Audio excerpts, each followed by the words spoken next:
Endi inson dunyoda yashar ekan, albatta ustiga bir musibatlar keladi, qiyinchiliklar, mashaqqatlar.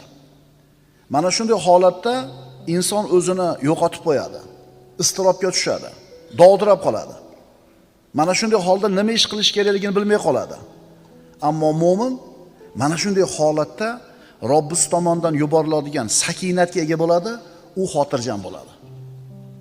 Mana shunday bir mashaqqat, qo'rquv, xavotir, vahima kelgan paytda mu'min banda Allohga qanchalar yaqin bo'lsa, islomida, iymonida qanchalar mustaqim bo'lsa, taqvosida qanchalar mustahkam bo'ladigan bo'lsa, shunga yarasha Alloh taolo unga sakinatni tushiradi. Xotirjam bo'ladi. Kim aytgani bo'ladi deydi? Alloh aytgani bo'ladi deydi. Hammani boshini qo'tirib qo'ygan, hayron qoldirgan, aqllarni qulflab qo'yadigan balolar, musibatlar kelganda Alloh o'zini mana shunday taqvoli mo'min bandasini qalbiga sakinatni tushiradi. Ana shu sakinat sababli mo'min xotirjam turadi, dovdirab qolmaydi. Mana payg'ambarimiz sollallohu alayhi vasallamning hijrat kunini eslaylik. Rasululloh sollallohu alayhi vasallam 10 dan ortiq sababni qilib eson-omon Madinaga yetib olishligi uchun 10 dan ortiq sababni qildilar, g'orda o'tiribdilar. Lekin bu sabablarni bittasi ham foyda qilmadi. Quraysh o'sha g'orda oldiga bordi. Rasululloh sollallohu alayhi vasallam va Abu Bakr Siddiq radhiyallohu anhu ularni oyoqlarini ko'rib turishar edi. Shunda Abu Bakr Siddiq xavotirga tushdi, yig'ladi. Nimaga yig'layapsiz ey Abu Bakr? Ya Rasululloh, agar engishib bittasi oyog'ini tagiga qaraganida bizni ko'rib qolar edi. Payg'ambarimiz nima dedilar? Mana Alloh tomonidan tushirilgan sakinatki, iz yaqulu li sohibihi la tahzan. Innalloha ma'ana. O'shanda o'zining sohibiga aytgan edi, mahzun bo'lmang, zero Alloh biz bilan birgadir. Mana haqiqatan qo'rquv holati, xavotir. 10 ta odammi, 20 ta odammi mushriklar chiqib g'orda oldiga kelishdi. Izlar shu g'orga kirib ketayotganligini ko'rishdi. Lekin bittasi engashib qaramadi. Mana shunday bir xatarli holatda qalbida sakinati bor payg'ambarimiz sollallohu alayhi vasallam o'zini hamrohini nima qilyaptilar?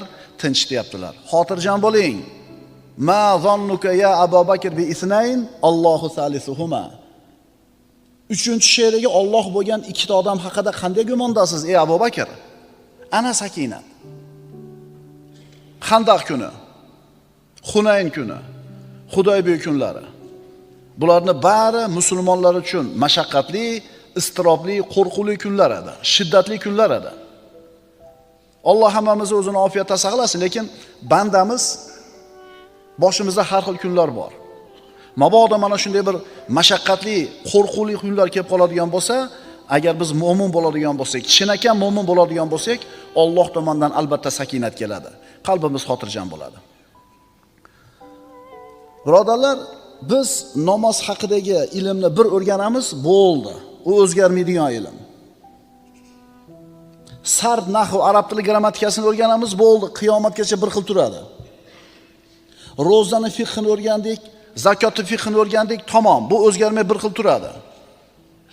Ammo birodarlar, nafs tarbiyasi, qalb tarbiyasining ilmi juda ham muhim. Chunki qalb bir xil turmaydi hech qachon. Doim nima bo'lib turadi? O'zgarib turadi. O'zichi bu nafs tarbiyasi bilan, qalb tarbiyasi bilan jiddiy shug'ullanaman degan odamga juda ham oson retsepti bor. Nafs xohlayotgan narsani qilmaysiz, xohlamayotgan narsani qildirasiz. Bo'ldi. Nafs nima deyapti hozir? 8 rakatdan keyin. Ha, endi bunday kekirtadan shunday ushlasangiz, o'lib qolmaydi. Bir joyi uzilib tushmaydi. Endi o'sha kekirtadan usholmagan, nafsini gapiga kirgan odam shattirib chiqib ketaveradi. Lekin urushmayapmiz. Kelganlarga rahmat, 8 rakatga bo'lsa ham. Kecha ham aytdim bu narsani. Faqat endi o'sha 8 rakatga loyiq ekansizlar, u yog'iga tura olmayapsizlar. Endi 20 rakat turganlar shunga loyiq bo'lganligi uchun turibmiz emas. Yo'q, Alloh bizni shu yerga turgizib qo'yapti. Alloh shu yerda turadigan quvvatni beryapti, sakinatni beryapti turibmiz. Tushundinglarmi ukalar? Nafsni tarbiyasini formulasi juda ham oson. Agar ikki og'iz gap bilan gapirish kerak bo'lsa, u xohlayotgan ishni qilmaysiz, xohlamayotgan ishga majbur qilasiz. Bo'ldi. Bir kun qiylanasiz, 2 kun olishasiz nafsingiz bilan, 3 kun olishasiz shaytoningiz bilan, keyin nafs ko'nikib qoladi. To'g'rimi, sigaretni tashlagan akalar?